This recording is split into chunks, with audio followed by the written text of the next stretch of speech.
Welcome to fintech trading. जैसा कि आप स्क्रीन पे देख पा रहे हो, आज हम डिस्कस करने वाले हैं जियो फाइनेंशियल सर्विसेज, जिसको 1 वीक कैंडल चार्ट में हमने लिया है। एक कैंडल 1 वीक का है और यहाँ पे आप इसको देख रहे हो। यहाँ पे जो है एक कंसोलिडेशन में ये शेयर आता हुआ हमें नज़र आ रहा है।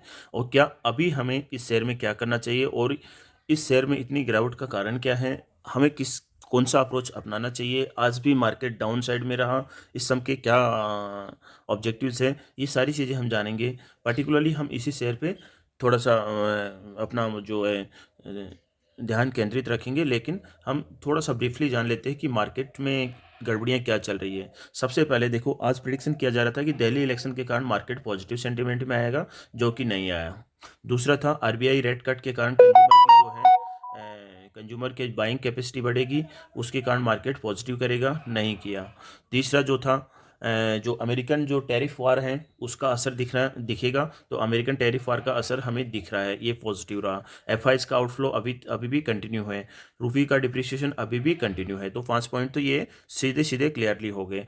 दूसरा, जियो फाइनेंशियल सर्विसेज अभी हमें क्या करना चाहिए। जो जियो फाइनेंशियल सर्विसेज के गिरने का मेन कारण जो था एफआईज का आउटफ्लो और रिलायंस इंडस्ट्रीज जो है, रिलायंस का इसमें 60-70% के आसपास रिलायंस का शेयर है। तो रिलायंस इंडस्ट्री गिरी तो ये खुद भी गिर गया। आपको पता होगा कुछ दिनों पहले ये रिलायंस इंडस्ट्री का ही पार्ट था और रिलायंस इंडस्ट्री ने इसको अलग करके एक जियो फाइनेंशियल सर्विसेज, जो कि एनबीएफसी में काम करेगा, ये एक नई कंपनी की शुरुआत की थी। तो रिलायंस बढ़ेगा तो ये बढ़ेगा, तो रिलायंस ऑल द टाइम बढ़ना ही है, इसमें कोई प्रॉब्लम नहीं है। दूसरी बात है कि इसका अभी जो है गिरने का मेन जो रीजन हम ये भी बोल सकते हैं कि इसका जो क्वार्टरली रिजल्ट आया था वो कुछ खास नहीं आया, एकदम फ्लैट सा ही रहा था। और जो पिछले क्वार्टर से कंपेयर करें तो काफ़ी मतलब नेगेटिव रिजल्ट आया था और ईयर एंड ईयर के हिसाब से फ्लैट टाइप का सा रिजल्ट था। जियो फाइनेंशियल सर्विसेज आपको पता है लार्ज कैप कंपनी है और ये एनबीएफसी सेक्टर में काम करती है, डेट फ्री कंपनी है और इसमें प्रमोटर्स जो है 47% प्रमोटर्स है। ये तो इसकी बेसिक हो गई।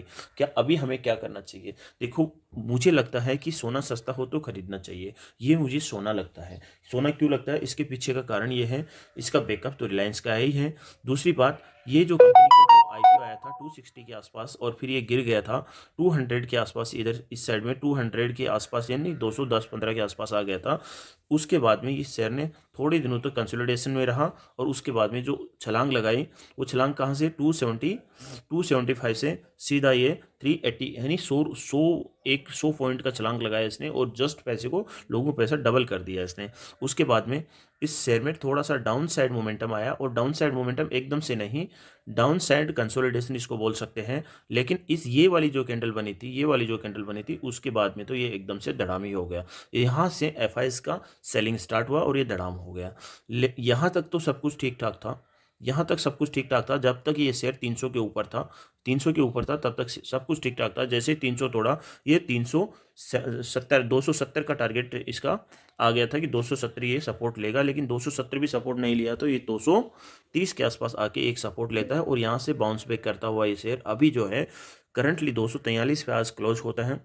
आज काफ़ी प्रेशर में रहा है, कोई बात नहीं, ये सब चीज़ें चलती रहती है। मुझे लगता है कि पर्सनली ये शेयर यदि 200 के आसपास आता है तो इसमें बाइंग आपको एग्रेसिवली करनी चाहिए और उससे आता है तो भी, उससे नीचे और आता है तो आपको और एग्रेसिवली बाइंग करनी चाहिए। इसका कारण ये है कि आपको बहुत एक large cap share NBFC category में बिलोंग करने वाला शेयर, जो कि एम्बिशियस प्लान्स रखता है, ब्लैक रॉक के साथ में मिलकर ये म्यूचुअल फंड इंडस्ट्री में आना चाहता है, म्यूचुअल फंड इंडस्ट्री में 50-50% की पार्टनरशिप करना चाहता है। जियो फाइनेंशियल ऐप इसने लॉन्च किया, होम लोन्स देने की ये तैयारी है इसकी, डिजिटल बैंकिंग में ये आ रहा है, इंश्योरेंस सेक्टर में ये आ रहा है, कौन से सेक्टर में नहीं आ रहा है, इसके इतने वर्सेटाइल यानी इतने ज़्यादा सेक्टर्स में ये अपना पैर जमाना चाह रहा है जिसकी कोई सीमा नहीं है। बाकी एक वीडियो, छोटे से वीडियो में सारी चीज़ें कवर नहीं कर सकते। आपको जो भी कुछ पूछना हो आप कमेंट बॉक्स में पूछ सकते हो, इसकी पर्टिकुलर जानकारी मैं दे दूंगा।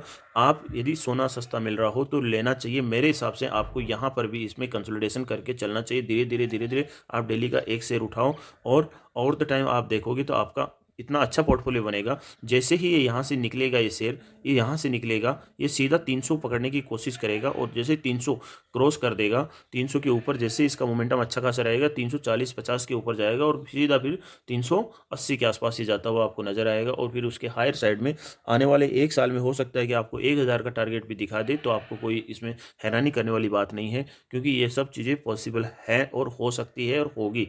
आप इस चीज़ को निश्चिंत मानिए। वैसे मैं कोई फाइनेंशियल एडवाइज़र नहीं हूँ, मैं अपनी राय प्रस्तुत कर रहा हूँ। मैं आपको एक मोटिवेशनल तरीके से आपको ये सब चीज़ें बताने की कोशिश कर रहा हूँ। यदि कहीं भी आपको लगे कि थोड़ा बहुत मोटिवेशन मिला है और इस शेयर को आप होल्ड कर पाते हो, तो ये मेरे लिए अच्छी बात होगी और ये आपके लिए भी अच्छी बात होगी। तो आप इस वीडियो को एक थम्स अप कर सकते हो और चैनल को सब्सक्राइब कर सकते हो यदि फर्स्ट टाइम देख रहे हो तो। Thank you, thanks a lot.